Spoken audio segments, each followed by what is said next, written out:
Bakara suresi. Bakara suresi Medine'de inen surelerden olup, ol 286 ayetten ibarettir.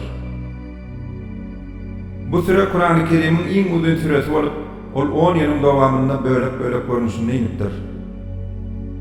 Rahman ve Rahim olan Allah'ın adı bilen. Elif, Lam, Mim.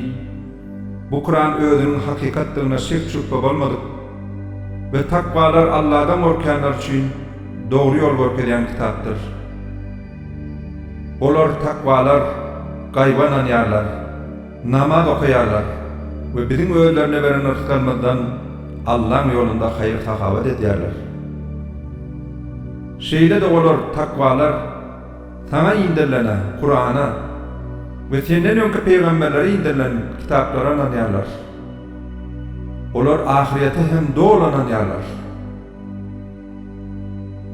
Yine olar takvalar özlerinin perverdigarinden gelen doğru yoldadırlar ve halas olanlar hem hud oların özleridir.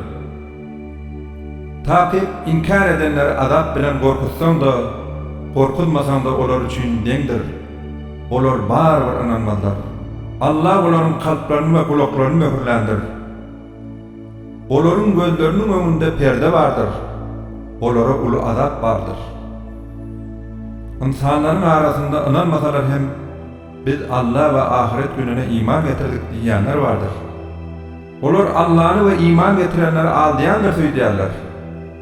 Emma onlar dine özlerini aldayanlar ve buna özleri hem düşünmeyerler. Onların kalplerinde hastalık iki yüzlülük vardır. Allah onların bu hastalıklarını arttırdı. Yanan söylendikleri için onlara ilginç azap vardır. Onları yeryüzünde bozgulçuluk etmeyen diyenler, onlar takipet işler düzeder diyerler. Emma takip, onlar bozgulların hud özleridir. Yönümü özleri hem düşünmeyerler. Onlara siz hem iman getiren insanlar yani iman getirin diyen makali, onlar hey debet akmaklar yani iman getirirsin diyerler. Emma hakika ahmaklar onların hud özleridir.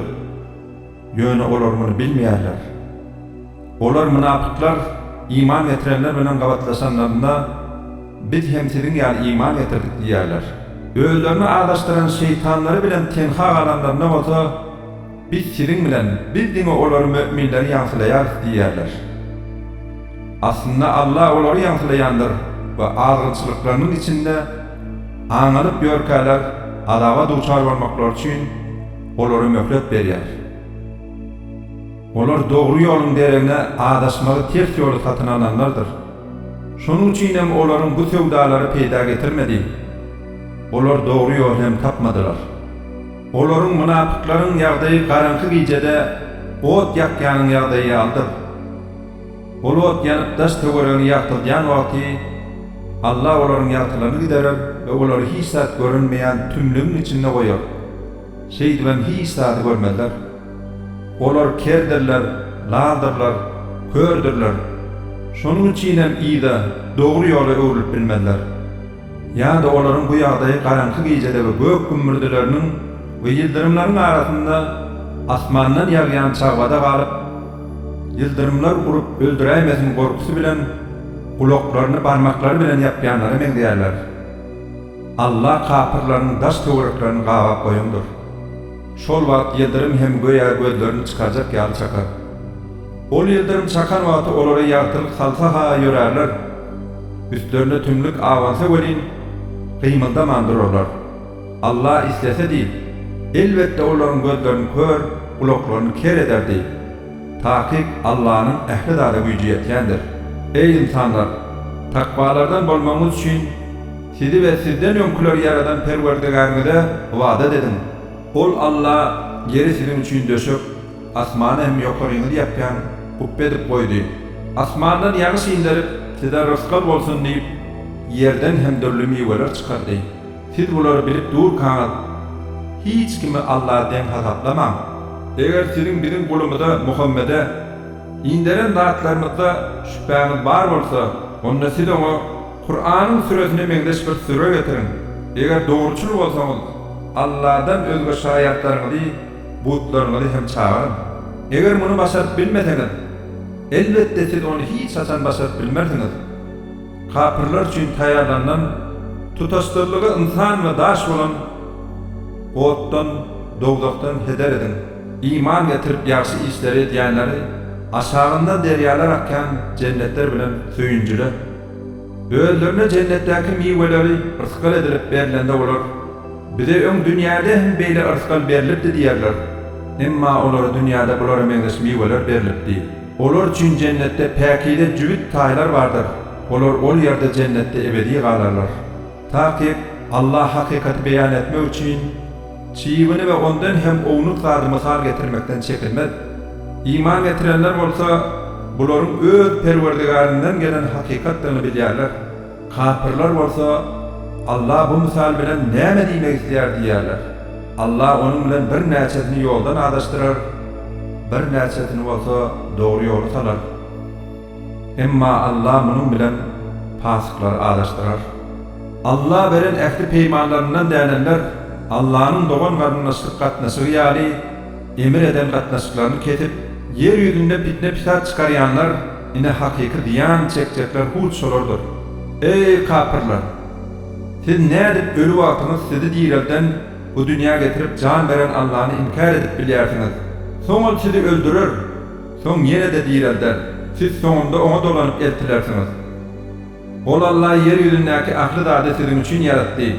Soň öz gudraty bilen asmana ýönelip onu 7 gat edip tertip nizama saldy. Ol ähli zady bilýändir. Senin Perwerdigaryň peristelere men yer ýüzünde bir orun tutar, insan yaratjak diýende bolar. Sen ýerde fitne pisat çykaryp gan dökjek insanlary yaratjak bolýarsyňmy? Biz hamdy senaň bilen sen tesbih edýäris we mukaddes tutýaris, tarif edýäris diýdiler. Allah olara takip men sizin bilmeýän zatlaryňyzy bilýärin diýdi. Allah Adam ata ähli zadyň atlaryny öwretdi. Soň olar peristelere urkadip, eger siz dogruçul bolsaňyz, maňa bularyň atlaryny aýdyp berin diýdi. Peristeler, ey Perwerdigarymyz, sen ähli noksanlyklardan päksin. Senin bize öwreden zatlaryndan başga birin bilýän zadymyz ýokdur. Takip sen ähli zady bilýänsiň, hikmete eýesin diýdiler. Allah ey Adam, olara peristelere ol zatlaryň atlaryny aýdyp ber diýdi. Adam olara peristelere olaryň hemmesiniň atlaryny aýdyp berende, Allah men size asmanlardaky we ýerdäki gaýp zatlary, senin hem nämäni äşkär edip, nämäni bilýändiňizi bilýärin diýmändenmi diýdi. Biz peristelere Adama hormat edip secde edin diýenlerde, İblisten galany hemme peristeler secde etdiler. Ol iblis ýüze vurup tekbirlik etdi we netijede kapyrlardan boldy. Biz ey Adam, sen öz aýagyň howene bilen cennetde mesken tut. Cennet nimatlarynyň öz göwün isläni ýeriňizde bol edip iň. Emma bu ağaçyň miwesine golaylaşmaň.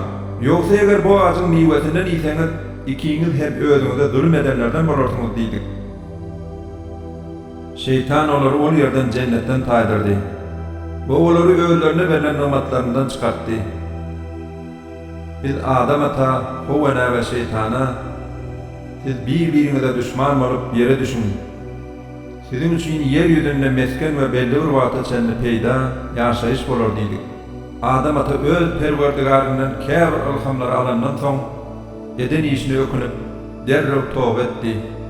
Takip ol Allah tobalary kabul edicidir, rahim şefaatlidir. Biz hemmäňiz ondan cennetden ýere düşün. Soň size menden bir dogry ýol, kitap ýa peýgamber gelse, kim meniň ol dogry ýolma tabyn bolsa, olara gorky hop ýokdur we olar gamyn hem bolmalar diýdik. Birin ayetlerimiz inkar edip yalan hatapmayanlar ine olar dowdakylaryň hut özleridir.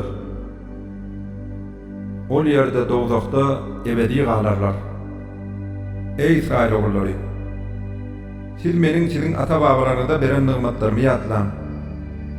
Meniň size tile berjek diýip beren ähli peýmanyma wepaly bolmak üçin, siz hem maňa tabyn boljakdyňyz üçin beren ähli peýmanyňyza wepaly bolun. Siz diňe menden heder edin. Sizin ýanyňyzdakyny Tevrat'ı tasdikleyici edip inderen zadyma Kur'an'a iman getirin. Onu ilkinci inkar eden siz bolmaň. Meniň ayatlarymy az baha derek satmaň, siz diňe menden gorkun. Siz bilip durkaňyz hak bilen nähäki gatışdyrmaň we haky gizlemäň. Ey İsrail oğulları, namazy berja edin, zekaty dogry berin we ruku edýänler bilen ruku edin. Ey Yahuda alymlary, siz kitabı Tevrat'ı okap hakikaty bilseňiz hem insanlara ýaşy işler emir edip özüňiz bolsa onu diýärsiňizmi? Hey, siz akyl ýetirjek dälmisiniz?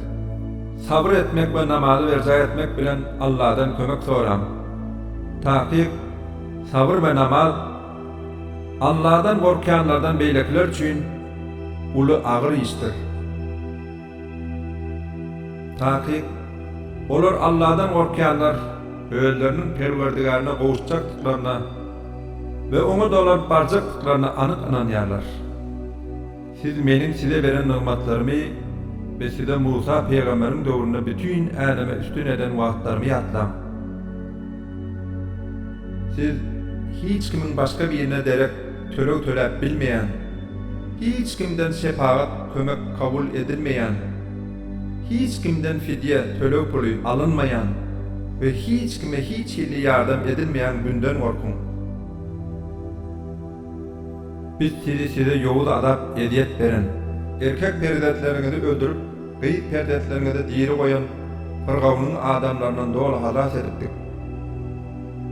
Bu sizin üçün Perwerdigaryňyzdan gelen uly synady. Biz sizin üçün deňizi ýaryp sizi halas etdik. Firgawnyň adamlaryny hem sizin gözüňiziň öňünde deňize gark edipdik. Biz Musa Tevrat'ı vermek için 40 gece wadalaşypdyk. Soň siz onuň ýylynyň özüňize zulüm edip, göläni Hudaý edindiňiz. Mundan soň hem sizin şükür etmeňiz üçin biz sizi bağışladyk. Sizin dogry ýol tapmaňyz üçin biz Musa kitaby, Tevraty we hak bilen batyly tapawutlandyrýan mucizelere beripdik. Musa öz kowmuna, ey kowmum, tahqiq siz göläni Hudaý edinmek bilen özüňize zulüm etdiňiz. Indi siz öz ýaradanyňyza tawba edip, öz nefslerinizi erget duýgularyňyzy öldürün. Bu ýaradanyňyzyň ýanynda sizin üçin iň haýyrlysydyr. Belki ol sizin tawbaňyzy kabul eder. Tahqiq, ol Allah tawbalary kabul edýändir. Rahim şefaatlydyr, diýdi. Siz ey Musa, biz te Allah'ını eşkar görýänçek, sana hiç haçan iman getirjek däl diýen wagtyňyz gözüňiziň alnynda sizi ýyldyrym urdy. Sizin şükür etmeňiz üçin ýyldyrym urandan soň biz sizi täzeden diretdik. Bulutlary sizin üstüňizde kölek etdik. Size menne şepbeşik halwa we bedeni etini indirip, size raskal edip beren halal zatlardan iň diýdik. Emma olar bize däl de özlerine zulüm edýärdiler. Biz İsrail oğullarına siz bu owa şähere girin. Ol ýerdäki ilýan zatlardan isleşiňiz ýaly bol edip iň. Soň hem secde edip, ey Perwerdigarymyz, biziň günahlarymyzy bağışla diýip kapydan girin. Biz hem sizin hatalaryňyzy, günahlarynızy bağışlar we ýagşylyk edýänleriň sowaplaryny hökmen köpeltip beris diýdik. Emma zulüm edenler özlerine aydınlarları başka sözler bilen ýetdiler. Biz hem zulüm edenlere boyun eğmekten dänendikler sebäpli asmandan gorkunç azap indirdik. Musa çölde öz kowmy üçin suw dilänne biz oňa Hasan bilen daşa ur diýdik. Ol uransan dessine daşdan 12 çeşme çoğup çykdy. Her bir taýpa öz işçek çeşmesini bilipdi. Biz olara Allah'ın ırskalından iň için emma yer ýüzünde bozgoklar ýaly çäkden aşmaň diýdik. Ey İsrail oğulları, siz ey Musa, biz hiç haçan bir taam bilen çäklen sabr edip bilmeýär. Sen biziň üçin Perwerdigaryňa ýüz tut. Goý ol bize ýeriň bitirýän gök otlaryndan, ýarlaryndan, tarymsagyndan, mercimeginden, soganyndan çykaryp bersin diýeninde Musa size, siz hayırlı zady pes zada çalışmak isteyersinizmi? Siz şähere inin gidin, takyk ol ýerde siziň isleýän zatlaryňyz bardyr diýdi. Mundan soň olara peslik we miskinlik tagmasy uruldy. Olar Allahyň gadamyna durşar boldular. Bu olaryň Allahyň aýatlaryny inkar edip, peýgamberler nähak gere öldürendikleri sebäplidir. Bu bolsa olaryň asy bolandyklary we çäkden çykandyklary sebäpli boldy. Takyp iman etiren Yahudilerden, Nasranalardan, Sahabalardan Allah we ahiret gününe inanıp, ýaxşy işler edýänler üçin özleriniň Perwerdigaryň ýanynda silalar bardyr. Olara hiç illi gorky hop ýokdur. Olar gamgyn hem bolmalylar. Ey İsrail oğulları, biz sizden Tewrada uýjakdygyňyz barada ähd peýman alypdyk. Soň siz bu lewdeňizi ýuwdandygyňyz üçin Tur dagyny siziň üstüňize galdyryp, takwalardan bolmagyňyz üçin size beren dadymy Tewrata mäkam ýapyşyň we onuň içindekileri ýat tutun, amal edin diýdik. Soň munyň Tewraty kabul edişiňiziň ýylynyň siz beren ähd peýmanyňyzdan däniňiz. Eger size Allahyň fazly kereme we merhameti bolmasady, elbette siz ýan çekenlerden bolardyňyz. Kasam bolsun, siz öz içiňizden şenbe günü agynçylyk edendikleri üçin biziň olara Betnisan maymunlary öwürlüň diýendigimi elbette bilýänsiňiz. Biz muny şol wagt görenlere, ýaşaýanlara we olaryň ýyllaryndan geljekleri ibrat dersi, takwalara bolsa öwüt nesihat bolmagy üçin etdik. Musa öz kowmuna takyp Allah siziň bir sygyryň damagyny çalmaňyzy emredýär diýende, olar sen näme bedi, ýaňsylaýarsyňmy diýdiler. Ol Musa, men nadanlardan bolmakdan Allah syganýarym diýdi. Olar, sen biziň üçin Perwerdigaryňa ýüz tut. Goý ol bide onuň sygyryň nähilidigini beýan etsin. Ol Musa takyp, ol Allah, ol nähä garry sygyr, ne de ýaş göle bolsun, bularyň arasynda ortaçarak bolsun diýýär. Indi siz özüňize emredilen zady berjäy edin diýdi. Olar, sen biziň üçin Perwerdigaryňa ýüz tut. Goý ol bide onuň renkiniň nähilidigini beýan etsin diýdiler. Ol Musa takyp, ol Allah, ol görenler şad edýän, ýalpyldap duran sary renkde sygyr bolsun diýýär diýdi. Olar, sen biziň üçin Perwerdigaryňa ýüz tut. Goý ol bide onuň sygyryň nähilidigini beýan etsin diýdiler. Sebäbi biziň göwnümizde ol sygyr beýlekileri hem meňdeş ýaly bolup dur. Allah halasa elbette biz dogrusyny tapar diýdiler. Musa olara, ol Allah, ol sygyr heniz boýunturyp dakylyp, ýer sürüp, ekin suwaryp horluk görmedik. Hiç illi kemçilik bolmadyk. Renkinde hiç tegmil bolmadyk, bir sygyr bolsun diýýär diýdi. Olar, sen şu wagt hakikaty getirdiň, aýtdyň diýdiler we desseni onu tapyp damagyny çaldylar. Olar tassanam ol emri ýerine ýetirmän goýupdylar. Siz bir wagt bir adam öldüripdiňiz. Soň hem onuň ganhoryň kimdigi barada öz araňyzda düşünşmedik bolupdy. Allah seniň gizlýän zatlaryny ýüze çykarýar. Biz size onuň öldürilen sygyryň bir bölek eti bilen ony öldürilen adamy urun diýdik. Ine siziň aklyňyza aýlanmaňyz üçin Allah öleleri şeýdip diýerler. Ve size öz alamatlaryny, kudratlaryny görkezýär. Emma mundan soň siziň kalplaryňyz ýene-de daş ýaly. Hatda ondan hem has beter gatylaşypdy. Takyp käbir daşlaryň aşagyndan derýalar çeşmeden gaýnap çykýar. Käbilerin içinden ýarlyp suw çykýar. Käbir daşlar bolsa Allahdan gorkusyna ýere togulanyp düşýär. Allah siziň edýän işleriňizden gapyl däldir. Ey möminler, indi olar size iman getirer öýde pikir edýärsiňizmi? Olardan bir topar Allahyň sözüni eşitip, ona madaly göz ýetirip, onuň hakykatlaryny bilseler hem onu üýtgetdiler. İki ýüzlüler iman getirenler bilen gawatlaşanlarynda biz hem iman getirdik diýýärler. Öz özleri tenha alanlaryna bolsa bir-birlerine siz näme? Olara Allah'ın Tevrat'ta size Muhammed'in gelmeliği baradaky beyan eden zatlaryny Perwerdigarynyň huzurunda onu özüňize garşy delil getirmekler üçin aýdýarsyňyzmy? Siz bu barada pikir etmeýärsiňizmi? diýýärler. Olar özleriniň ýaşyryn we äskär edýän zatlaryny Allah'ın bilýändigini bilmeýärlermi? Olaryň arasynda kitaby Tewraty bilmeýän biýsowatlar bar. Olaryň bar bilýän zatlar dini eşden boş gürrüňlerdir. Olar diňe güman edýärler.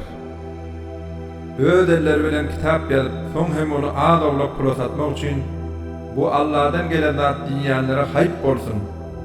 Öz elleri bilen ýazandyklar sebäpli olara haýp bolsun.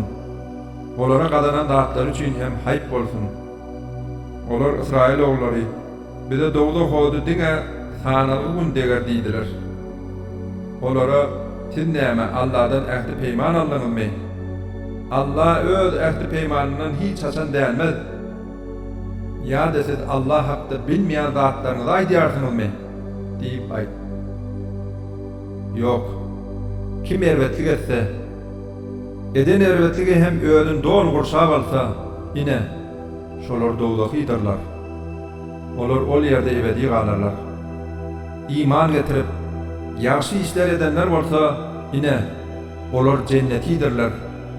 Olar ol ýerde ebedi galarlar. Biz bir wagt Israil ogullaryndan olaryň diňe Allah ibadet etjekleri, ene ata, ýakyn dogan garyndaşa, yetimlere, miskinlere ýaşylyk etjekleri barada ähli peýman alypdyk. Olara insanlara diňe ýaşy söz sözlän, namazy dogry berjä edin, zekat berin diýip emir edipdik. Soň diňe az sanyňyzdan galanyňyz bu wagdadan ýüz öwrüp dändiňiz. Ey Israil oglary, biz sizden bir-biriňiziň ganlaryňyzy dökmejekdiňiz, bir-biriňizi ýurtlaryňyzdan çykarmajakdyňyz barada hem ähli peýman alypdyk. Soň siz ähli zady görüp kabul etdiňiz. Soň siz beren sözüňizden dänip bir-biriňizi öldürdiňiz. Öz içiňizden bir topary ýurtlaryndan goýup çykardyňyz. Olara garşy günäde we düşmançylykda bir-biriňize ýardam berdiňiz. Olary ýurtlaryndan çykarmak size haram bolsa da, siz olary hem ýurtlaryndan çykarýarsyňyz, hem de başgalarynyň eline ýesir bolup size gelenlerinde tölek töläp olary halat edýärsiňiz. Ya da siz kitabyň bir bölegine inanyp, bir bölegini inkar edýärsiňizmi? Siziň içiňizden kim beýle edýän bolsa, onuň jezasy bu dünýä ýaşaýşynda ryswalykdyr. Kıyamet gününde bolsa, olar iň agyr adaba duçar bolarlar. Allah siziň edýän işleriňizden gapyl däldir. Olar ahiretiň deregine bu dünýä ýaşaýşyny satyn alanlardyr. Şonuň üçin hem olaryň adaby ýeňilleşdirilmez, olara kömek hem edilmez. Takyp biz Musa kitaby Tewraty berdik. Ve ondan soň hem iyiliğinde peygamberi verdik. Meryem oğlu İsa äskär deliller verdik. Ve onu mukaddes ruh Cebrail bilen goldadyk. Emma näwat peygamber siziň göwnüňizi halamyan zadyny getirse welin tekebbirlik etdiňiz. Siz özüňize iýerilen peygamberiň käbirini ýalançy hasapladyňyz, käbirini bolsa öldürdiňiz. Olar biziň kalplarymyz möhürlenen diýdiler. Yok. Olaryň küperleri sebäpli Allah olary näletledi. Şonuň üçin hem olaryň içinde ananýanlary azdyr. Biz Allah tarapyndan olara öz ýanlaryndakyny Tewraty tasdikleýän kitap Kur'an geldi. Olar öň kapyrlara, butparalara garşy söwüşdi. Onuň ahyrzaman peýgamberi we Kur'an bilen ýeňiş kömek soraýardylar. Olara bilýän zatlary peýgamber we Kur'an gelen welin onu inkar etdiler. Şonuň üçin hem kapyrlara Allah'ın näleti bolsun. Allah'ın öz bendelerinden islanine, öz fadly kereminden peýgamberlik iberýändigine görüp bolup, Allah'ın inderen zadyny Kur'any inkar edip, deregine özlerini satan zatlary küpür, nähil erwet zatdyr. Şonuň üçin hem olar Allah'ın gadabyna duçar boldular. Kapırlar için ırsva edici azap bardır.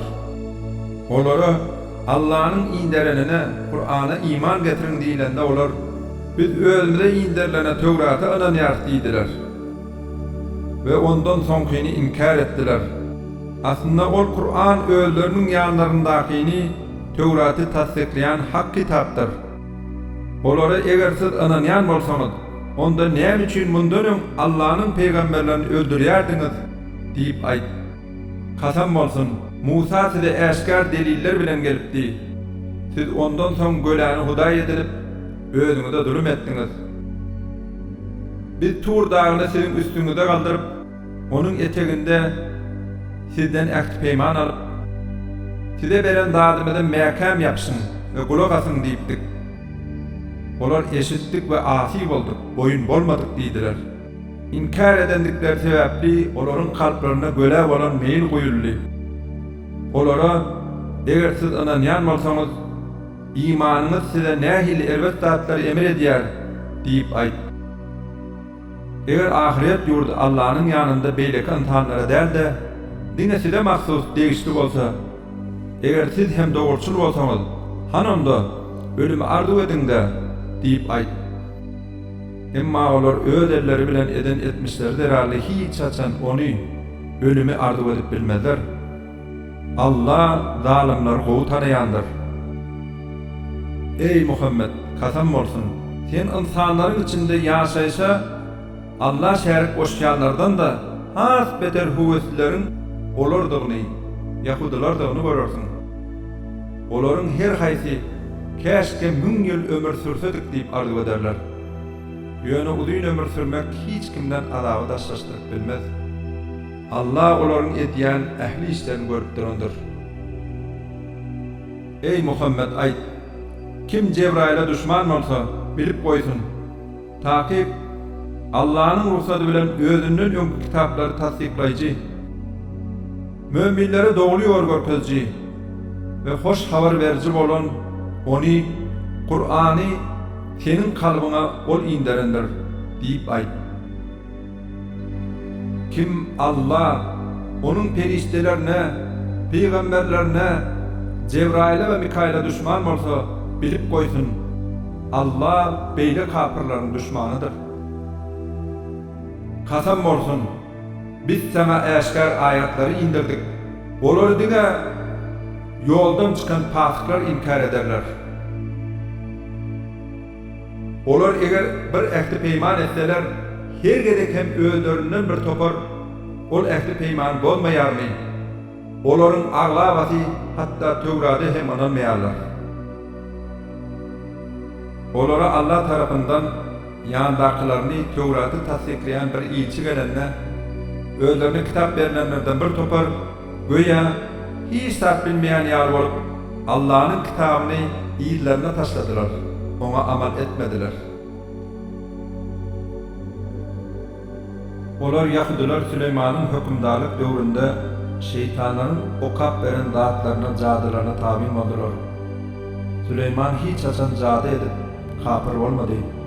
Emma şeytanlar imtihanlara jady goýuly hem de Harut we Marut adly iki perişte Babylda indirilen zady öwredip kapyr boldular. Emma olaryň Harut we Marut ikisi bildiňe sine uçyn ýeberdik. Siz ýalňyş ananyp kapyr bolmaň diýmeden jady anamany hiç kime öwretmeýärdiler. Olar jadygoýlar olaryň ikisinden her aýalyň arasyny açýan zady öwrendiler. Emma olar jadygoýlar Allah'dan biýdin, ol jady bilen hiç kime diýan etip bilmezler. Olar özlerine peýdasy bolmadyk, diňe diýany bolan zatlary öwrenýärdiler. Kasam bolsun, olar onu jadyny satyn alanyň ahiretden nesibesiniň ýokdugyny bilýärdiler.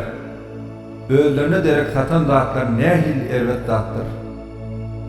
Eger olar muňa göz ýetirsediler, beýle etmezdiler. Eger olar Yahudiler iman getirip özlerini erwet işlerden saklasalardy, elbette Allah tarapyndan beriljek az sogap hem olar üçin has haýyrly bolardy. Eger olar muňa göz ýetirsediler, iman getirirdiler. Ey iman getirenler! Tıdırağıyna dime, ündürne deyin ve aydınlanlara kulak asın. Elbette kafirlara cebir cepalı azap vardır. Ey iman getirenler! Ehli kitaptan olan kafirlerin ve Allah şerik koşyanların hiç hayti Perverdigarınızdan size bir hayır, vahiy indirmelerini istemediler. Allah öz rahmetini isteyenine değişti eder, verer. Allah ulu padlı kereme eder. Biz eğer bir ayetin hükmünü yatırsak ya da onu unuttursak, onun derevine ondan has hayırlısını ya da ona mengdeşini getirer. Sen Allah'ın ehli dağda gücünün yetkenliğini bilmedin mi? Sen asmanların ve yerin mülkünün iyiyetçiliğinin hakikattan hem Allah'ın kıdığını, size Allah'dan başka hiçbir dostun ve kömekçinin yoktuğunu bilmedin mi? Ey iman getirenler! Ya da siz hem ümmetinin Musa'dan sonra sual edişi ali, Peygamberinizden sonra sual etmekçi bolyardınız mı? Kim imanını küpür bilen çalışsa, takip ol yolun doğrusundan adaşar. Ehli kitabın Yahudilerin ve Nasranilerin köpsi özlerine hak eşkar edilen son, özlerinin nefslerinin bakillikleri sebepli iman getirenlerden son sizi kafirliğe döndürmek istediler. Siz te Allah'ın emirleri, hükümleri geliyence onları bağışlan, geçirmelik edin. Takip Allah'ın ehli dağda gücü yetkendir. Siz namazı berca edin ve zekat verin. Özünüz için önünden neme hayır iyi verseniz, onun sogabını Allah'ın yanında taparsınız. Takip Allah sizin ediyen işlerinizi görüp durandır. Olar ehli kitap, cennete Yahudilerden ve Nasranilerden başka hiç kim girmez deydiler. Bu onların ham hıyallarıdır. Onlara eğer siz doğrulçul olsanız, bu meselede delilinizi getirin deyip ayt. Yok, kim yüzünü Allah'a öğürüp onun razıçılığı için hayır sahavat etse, Perverdigarının yanında onun silahı vardır. Onlara korku hop yoktur ve onlar gamlıyın hem olmalıdır. Yahudiler, Nasraniler doğru olan hiç tatlı dinde değildir deydiler. Nasraniler olsa, Yahudiler doğru olan hiç tatlı dinde değildir deydiler. Yoksa onlar kitap, Tevrat ve İncil okuyarlar. Kitap okuyup bilmeyenler hem öz aralarında onların sözlerini aydarlar. Biz Allah onların çaprazlığa düşen bu yağdaylar hakta kıyamet gününde hüküm verir. Allah'ın mescitlerinde onun Allah'ın adının ağdanlarına peskel bolyan ve onları yıkmak için tagalla ediyen kişiden has zalim kim olup bilir? Onlar o yerlere, mescitlere korku bilen giyip bilirler. Onlara bu dünyada rıfvalık, ahirette olsa ulu azap vardır. Gün doğur da Allah'ıntıdır, gün batar da. Siz haysi tarafı öğürlüseniz hem Allah'ın yüzü razılığı sol yerdedir. Ta ki Allah'ın rahmeti giyindir ve ehli dadı bilyendir. Olur Allah perzet edindi deydiler. Allah özünü ehli kimçiliklerden pek edendir. Elbette asmanlardaki ve yerdeki ehli zat onunkudur. Ehli zat ona tabiindir. Ol asmanların ve yerin yoktan bar edicisidir. Ol bir işin amala asmanını istese ona bol diyer, ol hem desine peyda olur. Hakikati bilmeyenler Allah bilim bilen gepleşsedi. Ya da bir de senin peygamberinin tasdikleyen bir ayet mucize gelse deydiler. Bulardan önküler hem buların kıyalı sözler ayttılar. Onların keçirlikte kalpleri, düşünceleri birbirine mengdeştir. Elbette biz anık anılmak isteyenler için ayetleri doğru beyan ettik. Ta ki biz seni hak Kur'an bilen burçlayıcı ve duydurucu edip iverdik. Doğudakiler ne için anılmadı deyip senden hata sorulmaz. Ey Muhammed! Yahudiler ve Nasraniler te sen özlerinin dinlerine boyun bolyansan senden razı olmazlar. Olara iň dogry ýol Allah'ın ýoludur diýip aýt. Eger sen özüňe gelen ılımdan wahydan soň olaryň arzu isleglerine, dinlerine tabi bolsaň, sana Allah tarapyndan dost hem kömekçi hem ýokdur. Özlerine kitap verirler, onu kitabı okulşuna göre doğru okuyarlar. Yine olar ona kitaba hem iman getirenlerdir. Onu inkar edenler olsa ziyan çekenlerin hut özleridir. Siz menin size veren nagmatlarımı ve sizi Musa'nın döwrüne bütün aleme üstün eden vaklarımı atlam. Siz hiç kimin başka birine derek tölep bilmeyen, hiç kimden şefaat kömek kabul edilmeyen, hiç kimden fidye tölep pulu alınmayan ve hiç kime hiç yardım edilmeyen günden korkun. Perverdigary İbrahim'i käbir sözler bilen tinap gördi. Ol hem olary dol ýerine ýetirende Allah ama men seni insanlara baş tutan etjek diýdi. İbrahim meniň neslimden hem baş tutan et diýdi. Allah meniň bu ähdi peýmanym dalymlara gowuşmaz, olary söz bermerim diýdi. Biz ol mukaddes öýü Käbäni insanlara cemlenme, sogap gadanma ve howpsuz asudan yer edipdik. Siz İbrahim'in makamından özüňize namaz yer edinin. İbrahim'e ve İsmail'e hem meniň öýümi Käbäni togap, ýygiderli ibadat, ruku, secde etjekler, namaz okajaklar üçin pek tutun diýip wesiýet etdi. Şonda İbrahim, ey Perwerdigarym, bu şäheri asuda eýle. Onun ýaşaýjylaryndan Allah we ahiret gününe iman getirenlere dürli miwelerden ızgar edip ber diýipdi. Allah ona inkar eden hem dünýä lezzetlerinden az salymlyk peýdalandyryp, soň onu o dowzak azabyna duçar eder. Ol barıljak nähil erbet ýerdir diýdi. İbrahim oğlu İsmail bilen Käbäniň düýbini tutup şeýle dile getdiler. Ey Perwerdigarymyz, bizden bu amalymyzy kabul et. Tahkik sen ähli zady eşitýänsiň, bilýänsiň. Ey Perwerdigarymyz, bizi özüňe tabyn bolanlardan eýle. Biziň neslimizden hem özüňe tabyn bolan ümmet ýetişdir. Bize hac ibadatlarymyzyň ýollaryny görkezdi ve biziň eden towbalarymyzy kabul et. Tahkik sen towbalary kabul edejesiň, rahim şefaatlysyň.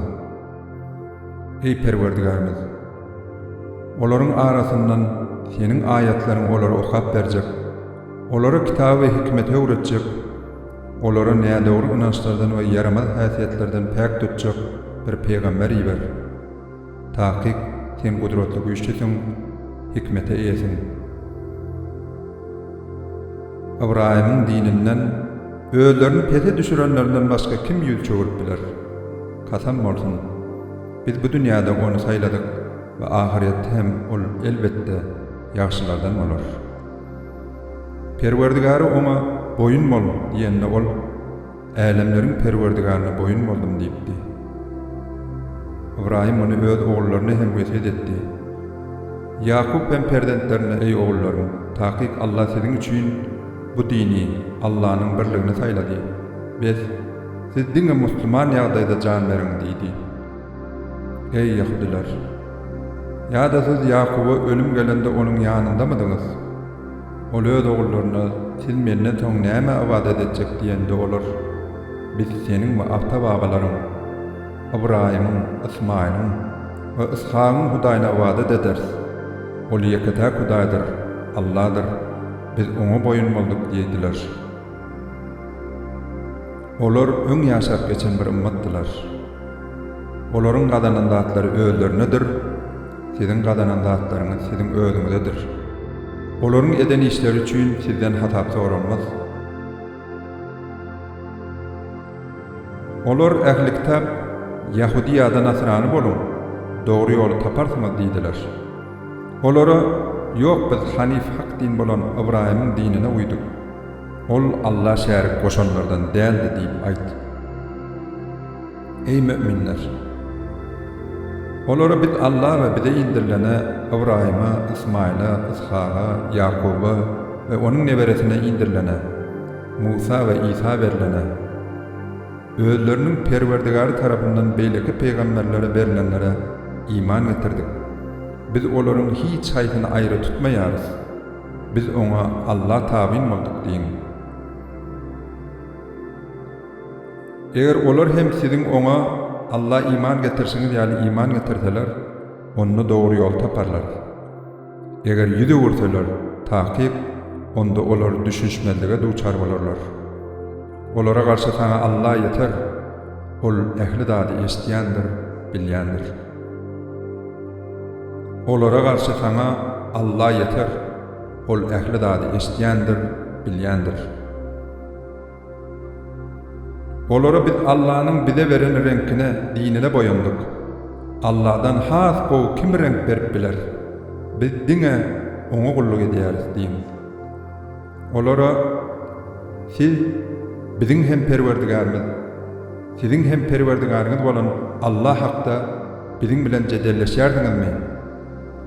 Bizim amallarımız bizedir, sizin amallarınız sizedir. Biz ona ihlas bilen amal ederiz deyip ayt. Ya da siz hakikatten hem İbrahim'in, İsmail'in, İshak'ın, Yakub'un ve onun neberesinin Yahudi ya da Nasrani bolandıklarını aydiyarsınız mı? Olara ayt, Allah'ın dinini siz has qow bilyarsınız mı? Ya da Allah has qow bilyar mı? Allah tarafından özüne haber verilen şayatlığı giyiliyenden has zalim kim bolup biler? Allah senin ediyen işlerinizden gafil değildir. Olar öň ýaşap geçen bir ümmetdiler. Olaryň gadanandatları özlerinedir, sizin gadanandatlaryňyz sizin özüňizdedir. Olaryň eden işleri üçin sizden hatap sorulmaz.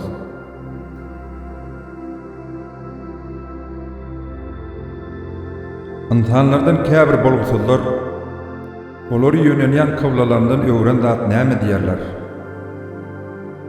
Olara gün nogor da, gün matar da Allah'nynkydyr. Ol öz isläni dogry ýola gönükdirer diýip aýt. Ey Muhammed ümmeti! Şeýdip biz sizin kıyamatda insanlara şayat bolmaňyz.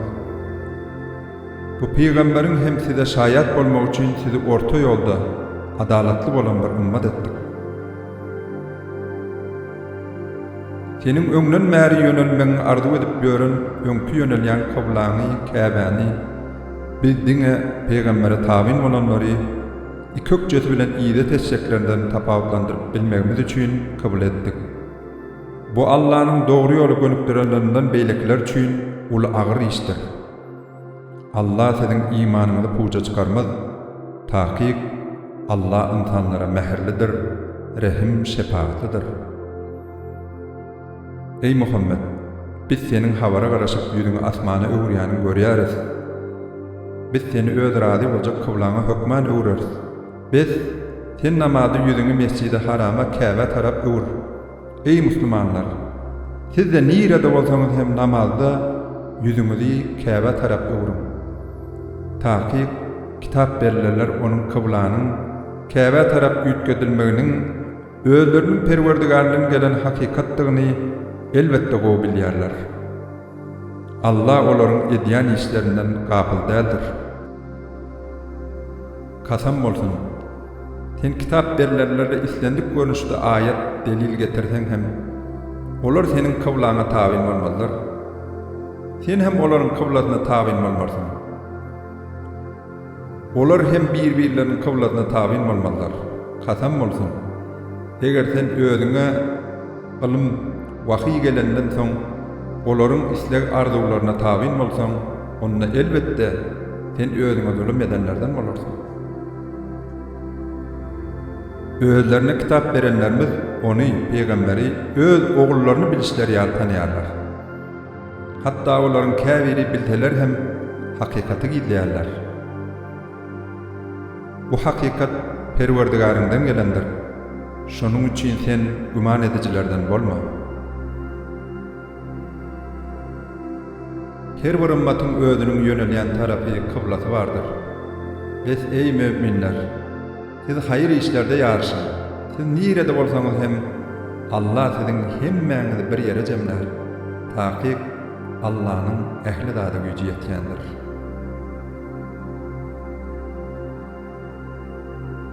Nireden yola çıksan hem namazda yüzüňi Mescid-i Harama, Käbe tarap öwür. Bu Perwerdigaryňdan saňa gelen hakykatdyr. Allah siziň edýän işleriňizden gabyl däldir. Ey Muhammed, nireden yola çıksan hem namazda yüzüňi Mescid-i Harama, Käbe tarap öwür. Ey müminler, siz nirede bolsaňyz hem yüzüňizi oňa Käbe tarap öwürün. Goý insanlaryň arasyndaky zalymlardan galanlar üçin siziň garşyňyzda delil bolmasyn. Siziň dogry ýoly tapmaňyz üçin we meniň hem size nygmatymy dol bererim ýaly siz olardan däl, diňe menden gorkun.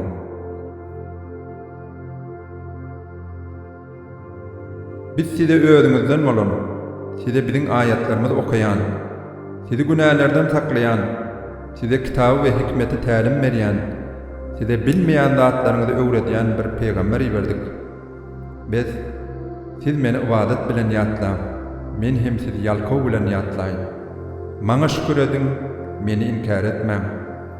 Ey iman getirenler! Sabr we namaz bilen Allah'dan ýardym soraň. Taky Allah sabr edenler bilendir. Siz Allah'ın yolunda öldürülenlere ölüler diýmän. Tersine olar diridirler. Emma siz olaryň ýaşaýyşyny duýmarsyňyz. Kasam bolsun, elbetde. Biz sizi gorku, açlyk, emläňizde janyňyza we hasyllaryňyza noksanlyk getirmek, gariplik arkaly sine edýär. Sabr edenleri söýünjüle. Ol sabr edenleriň başyna bir kynçylyk gelende taky biz Allah'ın bendeleri ve biz elbette oňa gaýdyp bararys diýerler. Ine olara özleriniň Perwerdigary tarapyndan ýalkaw we rahmet bardyr. Olar dogry ýolda bolanlaryň hud özleridir. Taky Safa bilen Merwe depeleri Allah'ın goýan alamatlarydyr. Kim Allah'ın öýüne haç we umra ziyaretine etse, olaryň ikisini togap etmeginde, arasynda algamagynda günah ýokdur. Kim öz islegi bilen haýyrly bir iş etse, elbetde Allah edilen amalyň sogabyny dol berýändir we bilýändir.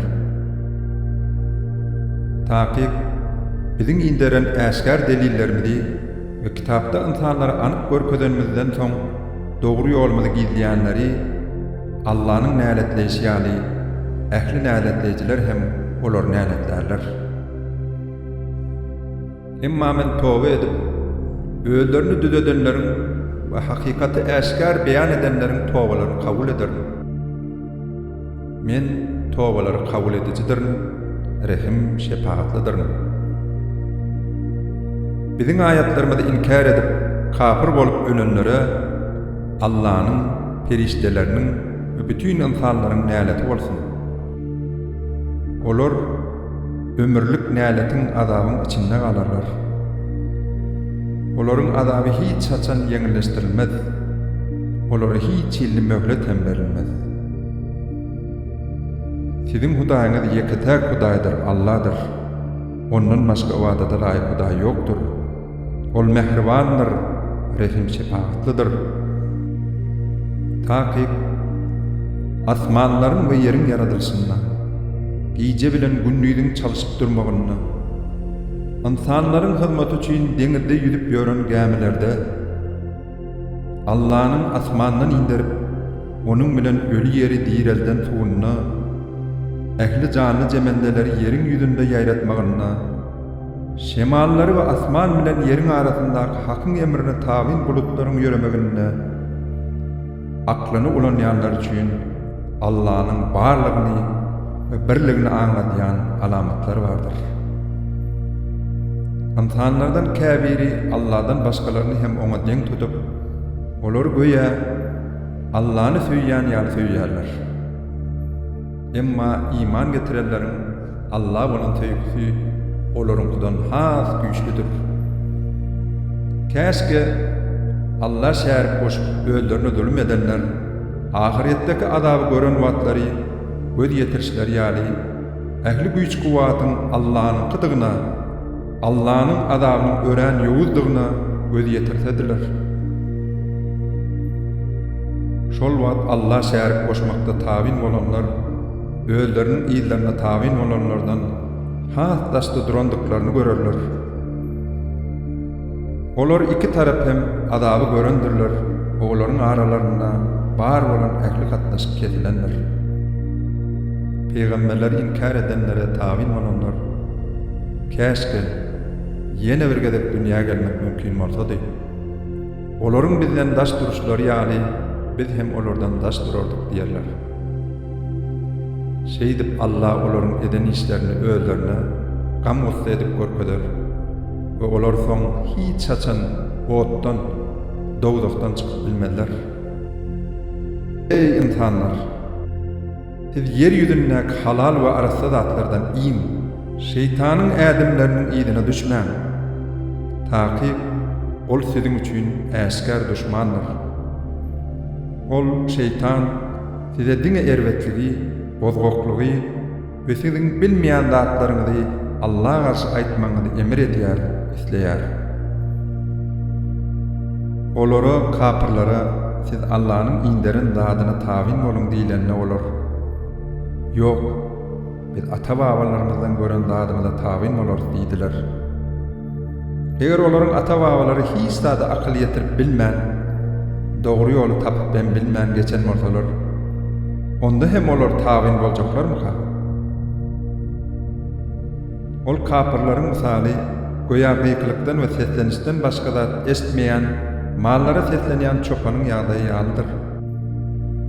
Sebäbi olar kapyrlar kerdirler, landyrlar we kördürler. Olar hiç zada düşünmezler. Ey iman getirenler! Biziň size rızkyl edip beren zatlarymyzdan iň we eger diňe ýalňyp Allah wada edýän bolsaňyz, oňa şükür edin. Allah size maslagy, haram ölen maly, damak gany, doňuz etini we Allah'dan başgasynyň adyna damagy çalynan malyň etini haram etdi. Emma kim kyn ýagdaýda galyp, özgäniň hakyny iýmezden we çäkden geçmezden bulardan az mukdarda ýyse bolan günah ýokdur. Taky Allah bağışlayıcıdır, rehim şefaatlidir. Taky Allah'nyň ýynderin kitabyndaky ahir zaman peýgamberiniň häsiýetleri ýaly bir zady gizläp, onu sehelçe dünýewi baha behbide satyn alanlaryň garynlaryndaky ýypçyan zatlary otdan başga zat däldir. Kıyamet gününde Allah olar bilen gepleşmez. Rahmet nazaryny salmaz ve olar günahlaryndan aklamaz.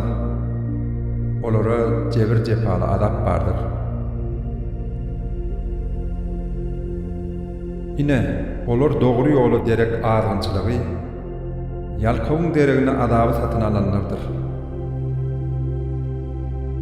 Olary dowda hodyna sabırlı eden zat nämeka? Bu azap Allah'ın kitabı boş yere däldi, hak ve hikmet bilen indirilenligi sebeplidir. Emma kitap meselesinde çaprazlyga düşenler elbette hakikatdan daş bolan düşünşmezligiň içindedirler. Ýagşylyk, takwalyk diňe siziň ýüzüňizi namazda günnogor we günmatar taraba öwürmeňiz däldir. Hakyky ýagşylyk, takwalyk Allah ahiret gününe, perişdelere, kitaba, peýgamberlere inanyp Allah'nyň razyçylygy üçin ýakyn dogan garyndaşlaryna, yetimlere, miskinlere, ýolda galanlara, dilegçilere ve gullardan ve yesirlikden boyunlaryny azat etmekçi bolýanlara öz gowy görýän zadyny berip, namazy berjay edip, zekat berýän, Allah'laşan ähdi peýmanyna wepaly, kynçylykda, hastalykda we söwüşde gazaşan wagtynda sabır edenlerinkidir. Ine olar dogurçul bolanlardır. Olar takwaların hut özleridir. Ey iman getirenler! Ölüm meselesinde size kassas ağır almak yazıldı. Adat adama adat adam, kula kul, ayala ayal kassası vardır. Emma öldürülen kişi öldürülenin doğunu hossar tarafından bir zatın hunun deregine bağışlansa, onna bu meselede gelen alalaşıga layıklıkta, alalaşılan oňyn çözgüde tabin bolmak iň gowsudur. Bu ýagdaýda öldürülen oňa kesgitlenen hunu gowluk bilen tölemelidir. Bu Perwerdigaryň tarapyndan bir ýeňillikdir we rahmetdir. Kim bundan soň bu bellenen çäkden aşsa, onuň üçin jebir jepaly azap bardyr. Ey akyl eýeleri! Kassasyň ýöredilmeginde siziň üçin asuda ýaşaýyş bardyr. Bu siziň kassasdan gorkmagyňyz we beýle işlere baş goşmazlygyňyz üçindir. Siziň biriňiziň başyňyza ölüm gelen wagty, eger peýdasy degijek bolsa, ene ata, ýakyn dogan garyndaşa, dine laýyk görünüşde mirasyny bölmek barada wesiýet etmegi takwalar Allah'dan heder edýänler üçin borçdur. Biz kim wesiýeti eşitenden soň onu ütgese, wesiýet edýäniň edişýaly etmese, günäsi onu ütgedýänlere degişli bolar. Taky Allah ähli zady eşitýändir, bilýändir.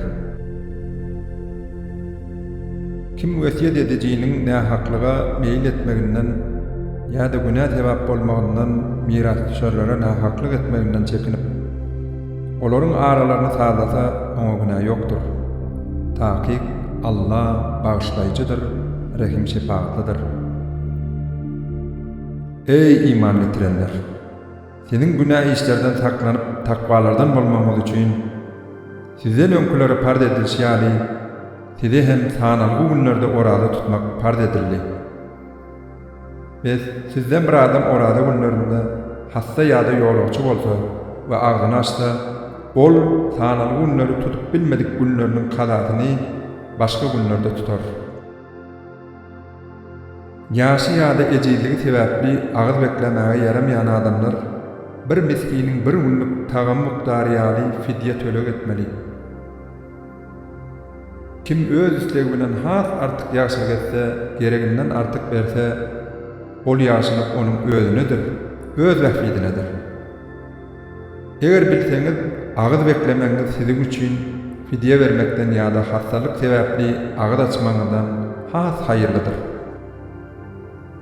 Ramazan aýy insanlara dogry ýoly hidaýaty görkezýän, dogry bilen egri ýol bir-birinden tapawutlandyrýan, äşkar alamatlar özüne jemleýän Kur'anyň indirilen aýydyr.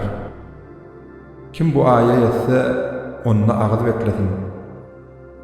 Sizden bir adam bu aýda hasta ýa-da ýolagçy bolsa, ol tutup bilmedik sanaly günleriň kadatyny başga günlerde tutar. Allah ibadatlaryň siziň üçin ýeňil bolmagyny isleýär. Size kyn bolmagyny islemýär.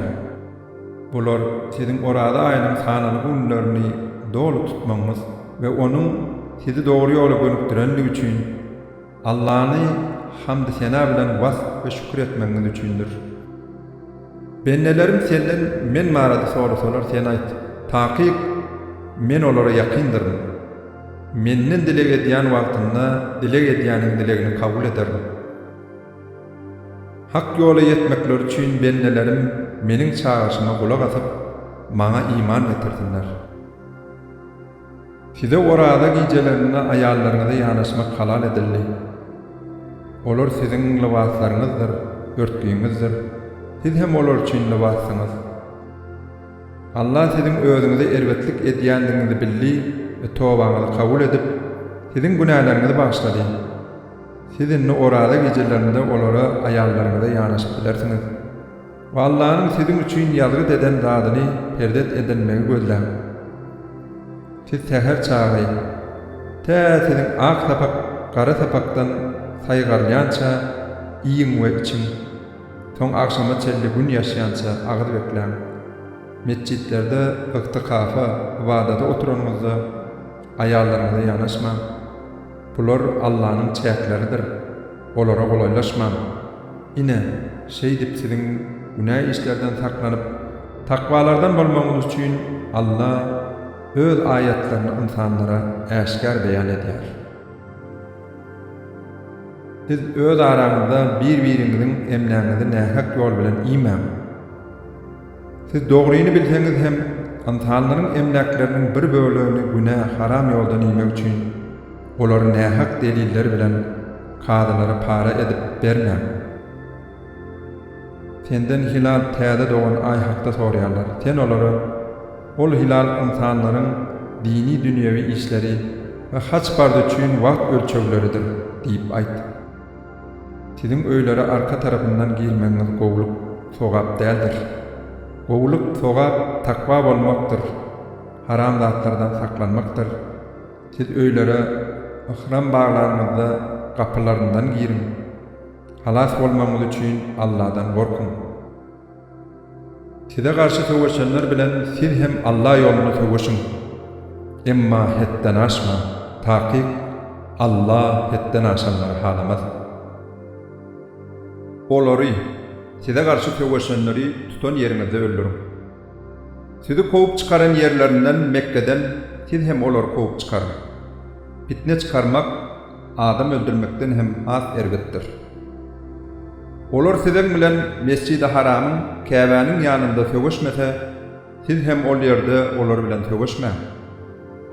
Eger olar sizin bilen ol ýerde Käbede söwüşseler, sizi öldürseler, siz hem olary öldürün. Ine kafirlaryň jezasy şeýledir.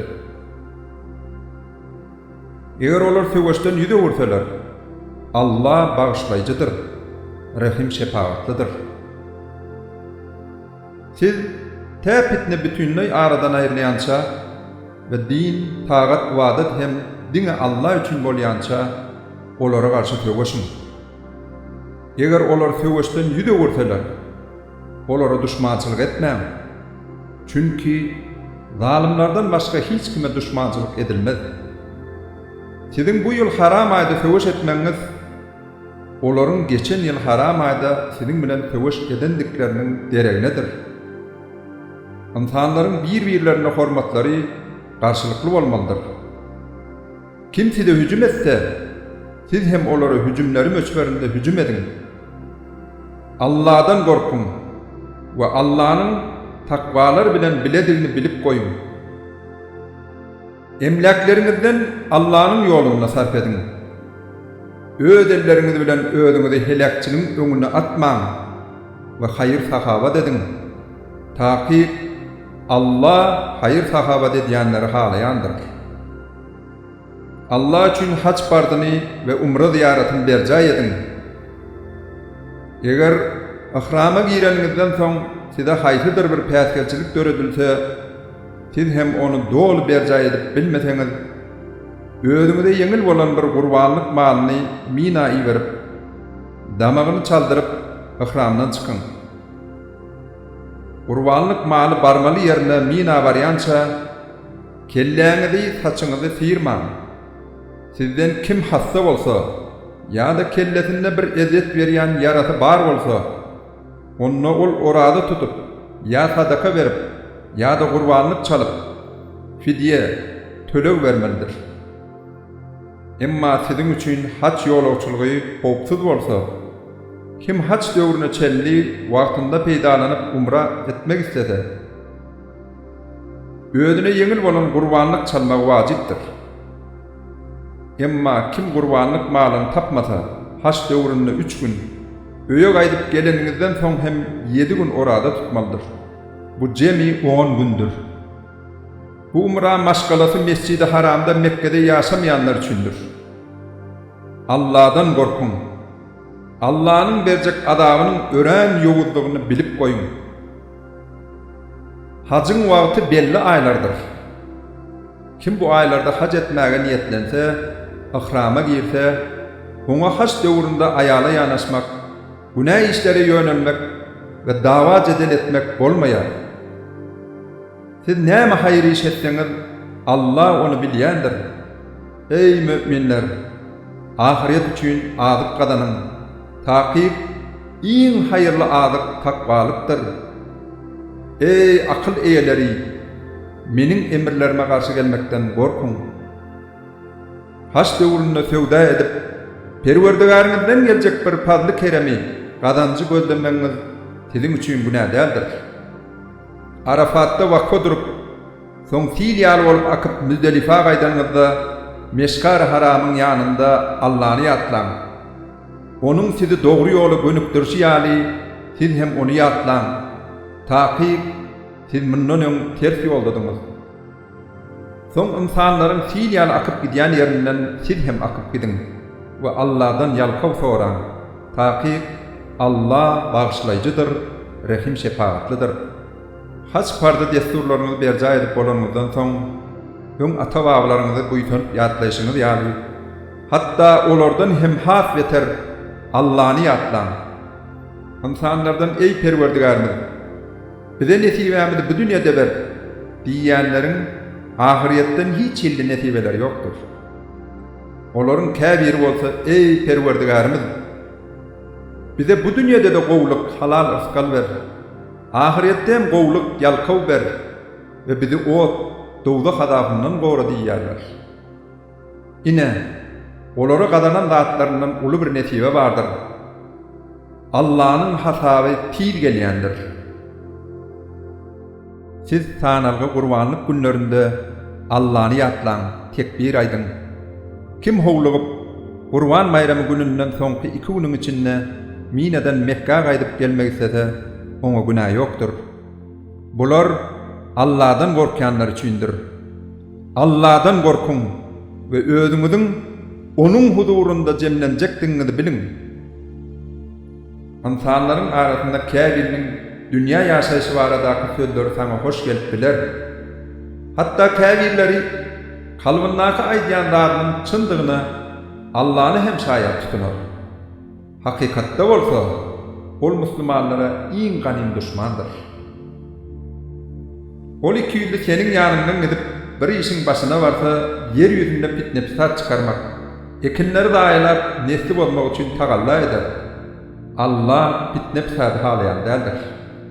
Oňa sen Allahdan gork diýilse, goppamlygy onu günah işleri alyp geler. Oňa jeda hükmünde dowzak ýeter. Ol yer nähilli erbet düşöpdir. İnsanlaryň arasynda Allahyň razylygyny kazanmak üçin öz janyny satýanlar, pida edýänler hem bardyr. Allah bendelerine mähirlidir. Ey iman getirenler, siziň hemmäňiz jem bolup Islama girin we şeytanyň ädimleriniň ýygyna düşmäň. Çünki ol siziň üçin äşkär düşmandyr. Eger siz özüňize Kur'an we sünnet ýaly äşkär deliller gelenden soň hak ýoldan taýsaňyz, ýüze gursaňyz, takip Allahyň gudraty güýçlüdigini we hikmet ýetdigini bilip goýun. Ýa-da olar kafirler bulut kölegleriniň içinde Allahyň özüne laýyk görnüşde perişteler bilen bile özlerine gelmekle we kıyamatyn gopup hasaba çekilme işlerinin dolu amala aşyrmagyna garaşýarlar. Ähli işler soňunda Allah gaýdyp barar. İsrail oğullarından sonra biz olara niçeme äşkär ayetler verdik. Kimi özüne äşkär ayet gelenden soň Allahyň nigmatyny ütketse, Allahyň adabynyň ören ýowuzdygyny bilsin. Kafirlara dünýä ýaşaýşy bedemen görkezildi. Şonuň üçin hem olar iman getirenleriň üstlerinden bilýärler. Emma kıyamet günü iman getirenler olardan ýokardadyrlar. Allah islämine bir hatap rızkal verer. İnsanlar öň ýeketek ummatdy. Soň Allah buýşlaýjy we duýdurjy edip peýgamberleri ýiberdi. İnsanlaryň arasynda dören çaprazlyklarda höküm bermekler üçin olar bilen birlikde hak ýoly görkezýän kitap inderdi. Emma özlerine kitap berilenler äşkär deliller gelenden soň aralaryndaky görüplik sebäpli çaprazlyga düşdiler. Allah hem iman getirenlere çaprazlyga düşen meselelerinde özünün eradası bilen hak ýoly görkezdi. Allah isläänini dogry ýola görükdirer. Ey iman getirenler! Ýa-da siz özüňizden öň ýaşap geçenleriň başlaryna gelen ýagdaýlar, kynçylyklar öz başyňyza gelmeden cennete girer diýip pikir etdiňizmi? Olaryň başyna şeýle bir agyr mätäçlikler we kynçylyklar geldi welin Peygamber we onuň bilen iman getirenler titräp Allah'ın kömegi haçan gelerkä diýdiler.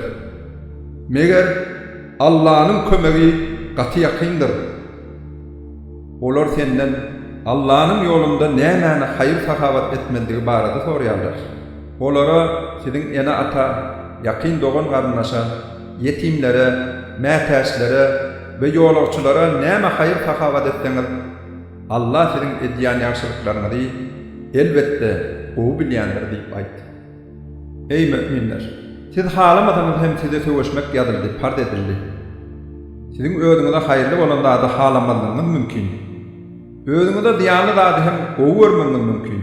Allah nämäniň haýyrly, nämäniň bolsa ziýanlygyny bilýändir. Emma siz bilmersiňiz. Senden haram aýda söwüş edip etmedik barada sorýarlar. Olara ol aýda söwüşmek uly günädir. Emma insanlara Allah'ın ýolundan sowmak, onu Allah'ını inkar etmek ve hacıların Mescid-i Haram'a ziyaretine päsgel bolmak, onun Käbäniň halkyny ol ýerden çykarmak Allah'ın ýanynda has uly günädir. Fitne, söwüş, adam öldürmekden hem has ýowuz işdir diýip aýtdy. Bu işler ýetse olar kapyrlar täsidi diniňizden ýüz öwürdiýän çäler size garşy söwüşerler. Sizden kimde kim dininden dänse ve kafir bolup ölse, onun dünýäde de, ahirette de ähli amallar puç bolar. Olar dogdahydylar ve ol ýerde ebedi galarlar. Taýyk iman getirenler ve hicret göç edip Allah'ın ýolunda söwüşenler, olar Allah'ın rahmetini umid edip bilerler. Allah bağışlayıcıdır, rahim şefaatlidir. Senden şerap ve kumar barada sorýarlar. Olaryň ikisinde hem insanlar üçin uly günä we käbir peýdalar bardyr. Olaryň günäsi peýdasyndan has uludur diýip aýtdy. Olar senden Allah'ın ýolunda näme haýyr sahawat etmedigi barada sorýarlar. Olara özüňizden artyk zady berin diýip aýtdy. Siziň pikirlenmeňiz üçin Allah size ayatlaryny şeýdip beýan edýär. Siz dünya ve ahiret hakda oýlanyň. Senden yetimler barada sorarlar. Olara siziň üçin olaryň ýagdaýlaryny düzeltmek, terbiýelemek haýyrlydyr. Eger olar bilen bile ýaşasaňyz, olar siziň din doganlaryňyzdyr. Olara esewan boluň diýip aýtdy. Allah kimiň bozgakdygyny, kimiň düzeldijidigini gowy bilýändir. Allah eger istesedi, sizi hem kynçylyga salardy. Taýyk Allah gudraty güýçlüdir, hikmet eýesidir. Ey müminler! İman getirmeseler Allah şärik goşýan adat aýallary öýlenmä. Eger siziň gowunuňyzda ýarasy hem Allah şärik goşýan adat aýaldan imanly bir gyrnak haýyrlydyr. İman getirmeseler Allah şärik goşýan adat erkekleri hem gyýlaryny durmuşa çykarma. Eger siziň gowunuňyzda ýarasy hem Allah şärik goşýan adat erkekden imanly bir kul haýyrlydyr. Olar Allah şärik goşýanlar boda, dogdagy çağırýarlar. Allah bolsa öz ruhsady bilen cennete we magfiratyna ýalkawa çağırýar. Pikir etmekleri üçin Allah insanlara öz ayatlaryny beýan edýär. Senden aýallaryň aýwaşy barada sorarlar. Olara ol bir azadyr, ýarawsyzlykdyr. Aýwaşy wagtynda täpeklenýän çänler aýallaryňyza ýanaşmakdan gaça duruň. Päklenenlerinden soň Allah'ın size emir halal eden ýerinden olara ýanaşyp bilersiňiz diýip aýtdy. Taýyk Allah çyn toba edenleri ve özlerini günahlardan pek tutyanları halayandır. Ayarlarını sizin üçün çağa öndüren ekin yerinizdir. öz ekin ýeriňizde halal edilen ýerden öz göwün isleýişiňizi ýaly baryň. Özüňizi hem sogap işler bilen öňünden taýarlaň. Allah'dan korkun ve sizin onu kavuşacaktığınızı bilin. Müminleri hem söyüncüle. Kasamlarınız bilen hayır işlerinize, takva olmanızda ve insanların arasını düzeltmenizde Allah'ını perkel etmeyin. Allah ehli dadı eşityendir, bilyendir. Allah sizden bilerek yanlışıp bilmen eden kasamlarınız için hatap sorumuz. Emma çin yürekten bil kaslayın eden katamlarından velin hatap sorar. Allah bağışlayıcıdır, halimdir, oğulgayan değildir. Ayarlarına yanaşmalığa katam edenler 4 aylap karışmalıdır. Eğer bu möhletin içinde dayanıp iyillerine kaydıp gelseler, takip Allah bağışlayıcıdır, rahim şefaatlidir. Eğer dayanmayan şol möhletin içinde talak niyetine gelseler, Allah ehli dadı eşityendir, bilyendir.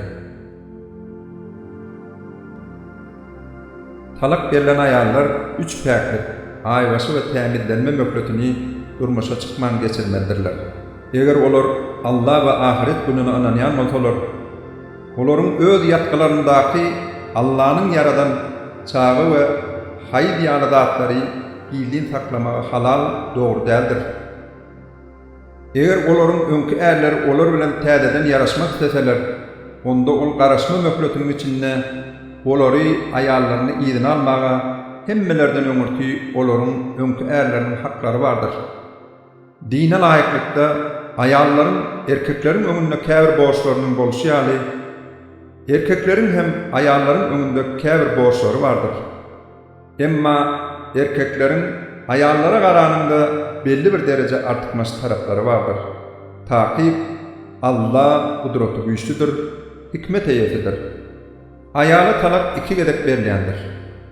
Mundan soň ya ayaly ýygyna alyp, aradaky nikany ýaşlyk bilen saklamaly, ya da 3-nji gedek talak berip, oğuluk bilen boşatmalydyr. Sizin olara beren dadyňyzdan, galyňyzdan bir zat almaňyz halal däldir. Emma eger er ayal Allah'ın çäklerini, nikah kadalaryny berja edip bilmez dip korksalar, onu erkek ayaldan berjek talagyna derek bir zat alyp biler. Ey kadalar! Eger siz hem olaryň Allah'ın çäklerini, nikah kadalaryny berja edip bilmezler öýtdiňiz, onda ayalyň fidye tölew hükmünde bir zat bermegine er ayalyň ikisine hem günah ýokdur. Bular Allah'ın çäkleridir. Bu çäklerden çıkma. Kim Allah'ın çäklerini geçse, olar özlerine zulüm edenlerin hut özleridirler. Eger erkek ona 3-nji gedek talak berse, onu ol ayal te başka bir erkek bilen nikahlaşýança, ona talak beren erkege halal däldir. Eger ol soňky äri ona ayala talak berse, onu Allah'ın çäklerini berja eder nöýseler, öňkü er aýalyň bir-birlerine gaýdyp gelmeklerine, täzeden nikahlaşmaklarynda günah ýokdur. Bular Allah'ın çäkleridir. Ol Allah bulary bilmek isleýänler üçin beýan edýär. Aýallara talak beren wagtyňyz we olaryň hem addatlary, garaşma möhletleri bolsa, dine laýyklykda ya onu ýygyna alyp, aradaky nikany ýaşlyk bilen saklamaly, ya da iyidini alman oğuluk bilen talak verin. Emma olardan bir peyda kazanmak için olara nähaklyk edip zorluk bilen saklaman. Kim beýle etse, onda onun özüne zulüm etdigidir. Allah'ın ayetlerini yankılaman.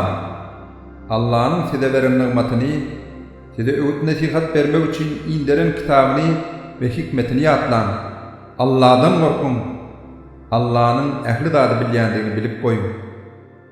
Ayallara 3'den az talak berilen vakti ve olaryň hem garaşma möhletleri dolan vakti öz aralarına dine laýyklykda radylaşsalar, olaryň özlerine talak beren erleri bilen nikahlaşmaklaryna tätkil bolman. Ine munyň bilen sizden Allah ve ahiret gününe iman getirenlere öğüt nasihat berilýändir. Bu öğüt almaňyz siziň üçin iň dogrusy.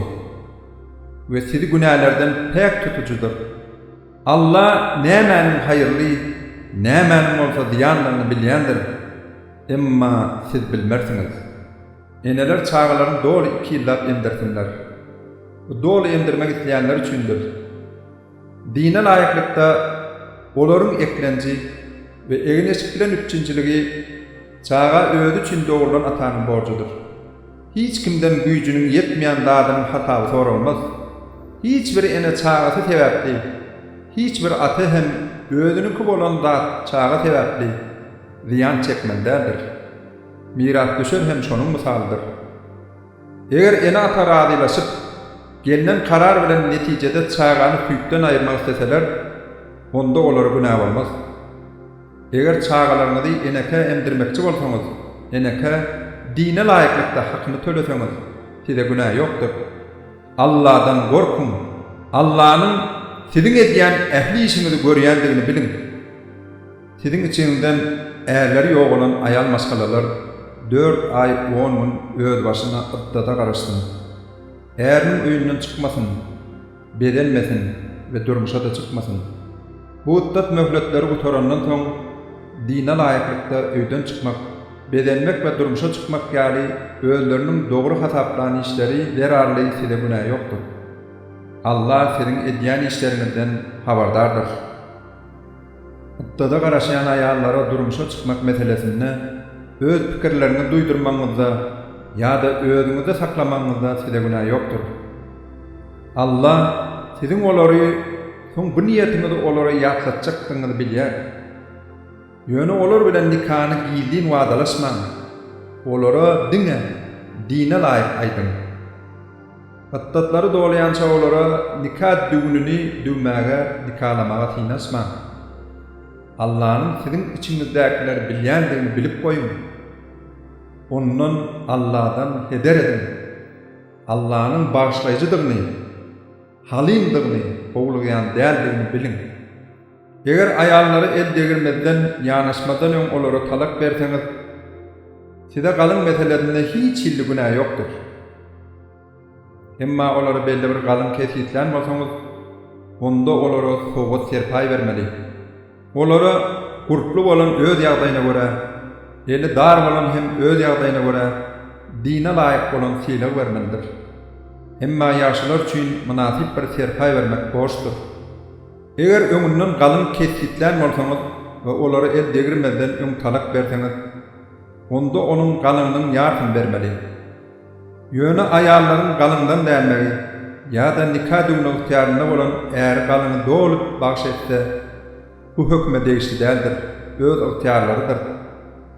Emma bagşlamaňyz takwalyga has laýykdyr.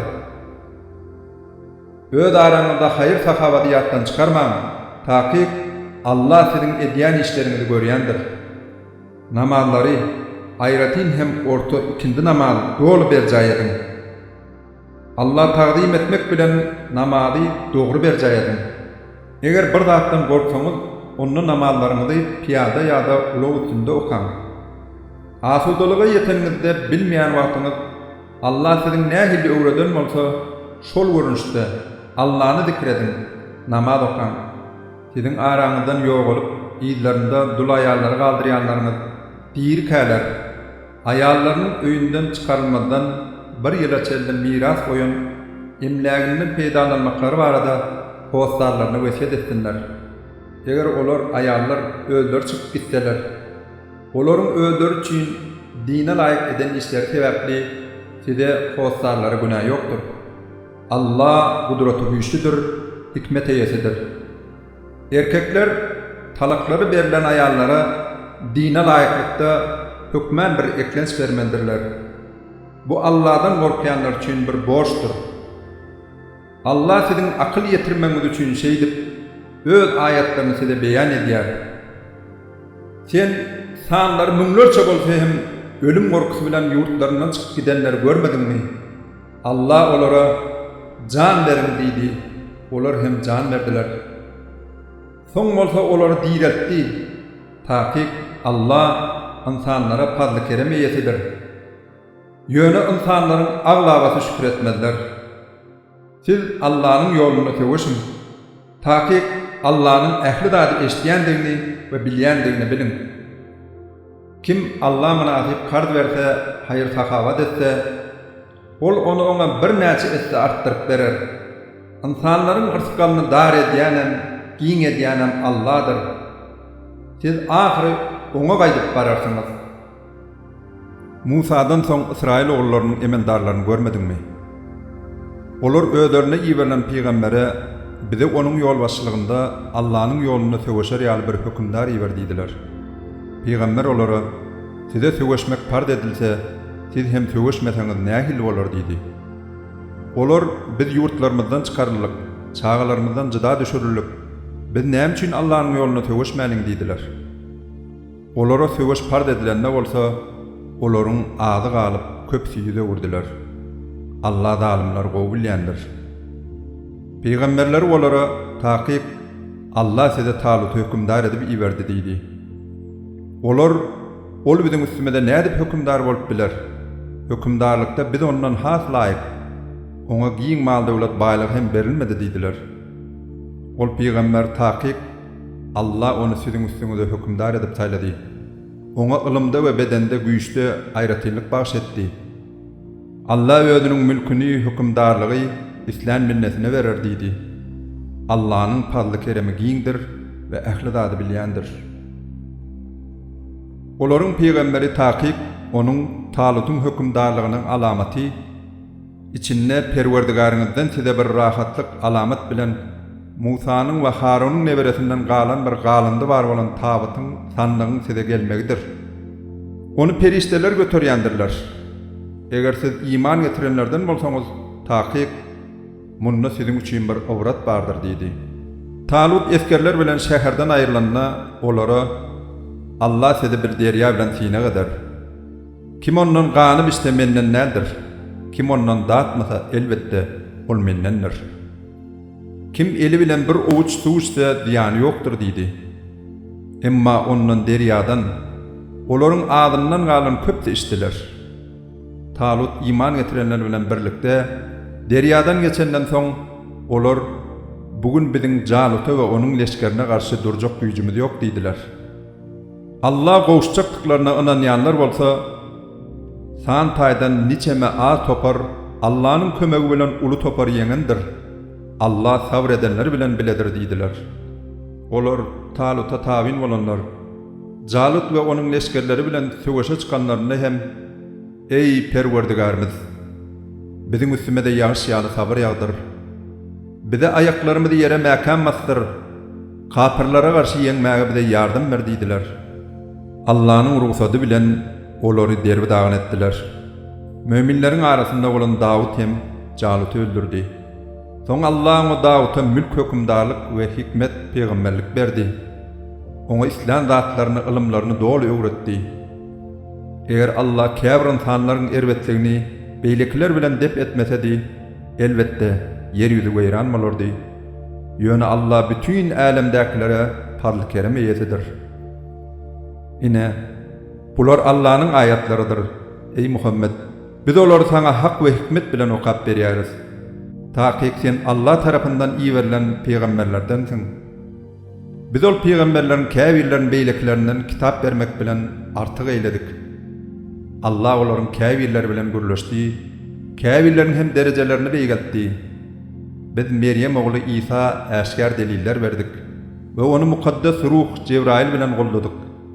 Eger Allah istesedi, olardan soň gelen milletler özlerine äşkär deliller gelenden soň bir-birler bilen söwüşmedilerdi. Emma çapralyga düşendikleri sebäpli olaryň käbiri iman getirdi, käbiri hem inkar etdi. Eger Allah istesedi olar söwüşmezdiler. Emma Allah İslam adyny amala aşyrýandyr. Ey iman getirenler! Sowda satygyň, dostlugyň we şefagatyň bolmaýan ol kıyamet günü gelmeden öň size beren ırsykalmyzdan haýyr sahawat ediň. Hakykaty inkar edenler zalimlaryň hutözleridir. Ol özünden başga wadata laýyk Hudaý bolmadyk Allah'dır. Ol diridir, kayyumdur, bendeleriň işini ýöretýändir. Ol uklamaz, hatta irkilmedem. Asmanlardaky we ýerdäki ähli zat onuňkudur. ondan bidiğin onun yanında kim şefaat edip biler? Ol bendelerin edýän we etjek ähli işlerini bilýändir. İnsanlar onun ilminden, özünün islan dadından başka hiç dadın hakikatına doğru düşünüp bilmediler. Onun kürsüsü asmanları ve yeri doğru kurşap alandır. Ol ikisini asmanı ve yeri gorap saklamak ona kıyın näldir. Ol Allah beyiktir, belentdir. Dinine hiçbir mecburluk yoktur. Doğruluk egirlikten aydın tapavutlandırlandır. Kim tağutu şeytanı inkar edip Allah'a iman getirse, ol üzülmeyen berk tanapa hak dine yapşandır. Allah ehli dadi eşdiyendir, bilyendir. Allah iman getirenlerin dostudur. Olary tümlüklerden ýagty nura çıkarar. Kapırların dostları olsa tağuttur, şeytandır.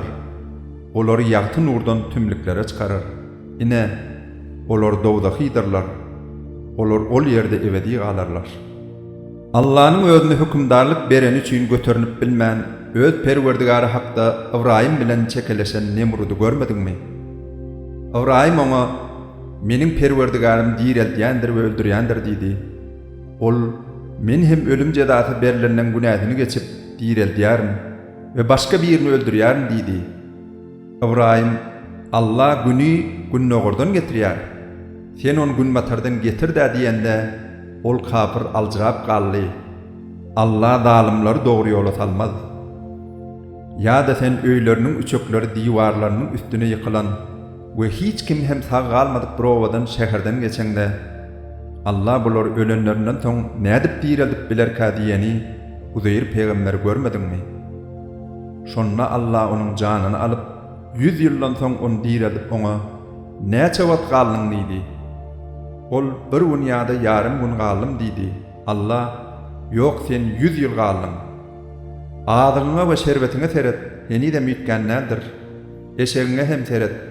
Biz muny seniň insanlara ybrat bolmagy üçin etdik. Sen eşegiň sünklerini seret. Olary nähili ýer we ýer goýýarys. Soň onu et bilen gaplayarys diýdi. Ol bu ýagdaýa göz ýetiren soň men Allah'ın ähli zada güýjüniň ýetýändigine göz ýetirdim diýdi. Ibrahim hem ey perwerdigarym, maňa ölüler nädip diýeldýänini görkezipdi. Allah sen näme inanmadyňmy diýdi. Ibrahim yok inandym. Ýöne kalbymyň injalmagy üçin görmek isleýärim diýdi. Allah sen 4 tane guş tut. Olary gowutana, soň öldürüp etlerini bölekläp ýanyňa al. Soň her bir dağın başynda olardan bir bölek et koy. Soň olar çağır. Derrew seniň ýanyňa gelerler diýdi. Takyk Allah'ın gutrady güýçlüdigini, hikmet eýetdigini bilip koy. Allah ýolunda emleklerini sarp edýänleriň misaly, goýa her sümbülünde 100 däne bolan 7 baş sümbül getiren bir däne tohum ýalydyr. Allah islanyny artykmajy bilen köpeldip berýändir. Allah'ın fadly keremi giňdir, ähli zady bilýändir. Emleklerini Allah ýoluna sarp edip, soň minnet edip, mätäsleri ınjytmaýanlara özleriniň perwerdigarynyň ýanynda sylaglary bardyr. Olara hiç ýylly gorkup ýokdur. Olar gamgyn hem bolmadylar.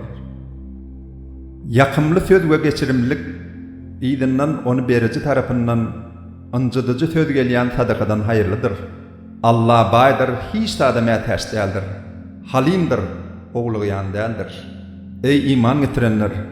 Allah ve ahiret gününe inanmayan ve öz emlegini insanların görmek için sarp edýänler ýaly minnet ve ınjytmak bilen eden hayır sahavatlaryňyzy puja çıkarmaň.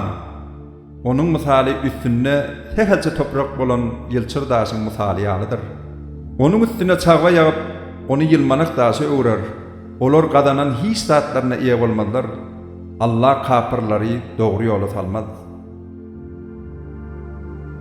Allah'ın radylygyny isläp we kalplaryny nakyp puhta ynanç bilen emleklerini haýyr işe sarp edýänleriň ýagdaýy bir depede gurulan we çagwa ýaganna hatyly 2 gat artýan bakjanyň misaly ýalydyr. Eger çagwa däl ýagyş çygnese de önüm berer. Allah siziň eden işleriňizi görýändir. Siziň haýfyňyz hurma we üzüm agaçlaryndan doly.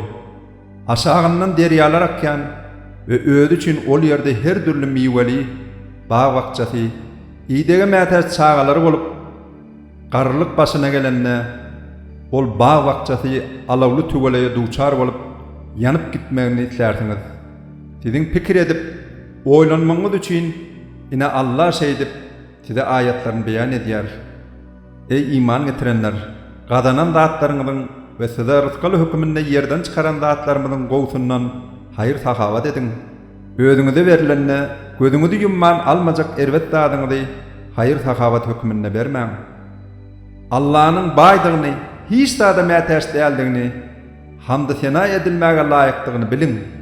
Şeytan sizi gariplik bilen gorkudur we size erwet zatlar etmeňizi isler.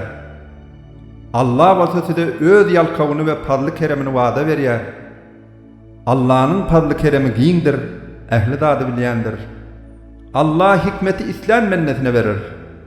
Kime hikmet berilen bolsa, oňa köp uly hayır berildigidir. Bu arada diňe akyl eýeler pikir ederler. Siziň berýän hayır sahavatlaryňyzy we nedir edip Allah ýolunda aýdan zatlaryňyzy, olaryň hemmesini Allah bilýändir. Zalimlary hiç ýyldy dost ýokdur. Eger sadakalaryňyzy, hayır sahavatlaryňyzy äşkär berseňiz, bu iň gowsudur. Eger onu garyplary giýlin berseňiz, bu siziň üçin haýyrlysydyr. Giýlin amalyňyz sebäpli Allah siziň käbir günahlarynızyň üstüni örter, geçer. Allah siziň edýän işleriňizden habardardyr. Ey Muhammed, olar dogry ýola gönükdirmek seniň borjun däldir. Allah İslam mennetini dogry ýola gönükdirer. Siziň berýän haýyr sahavatlaryňyz siziň öz wähbidiňizdir. Siz haýyr sahavatlaryňyzy diňe Allah'ın razylygyny gazanmak üçin berjay edin. Siziň haýyr hükmünde beren zadyňyz size artykmajy bilen gaýtarylyp beriler we size hiç ýylly nähaklyk edilmez. Siz sadakalaryňyzy özlerini Allah ýoluna bagş eden we yer ýüzüne gadanç etmäge gurby çatmaýan garyp gasarlara berin. Bilmeýänler dilegçilik etmekden namys edýändikleri üçin olary gurpdyr öýderler. Sen olary ýüzlerinden tanarsyň. Olar utançdan ýaňa insanlardan da tantama bolmadylar. Allah siziň edýän ähli haýyr işleriňizi bilýändir.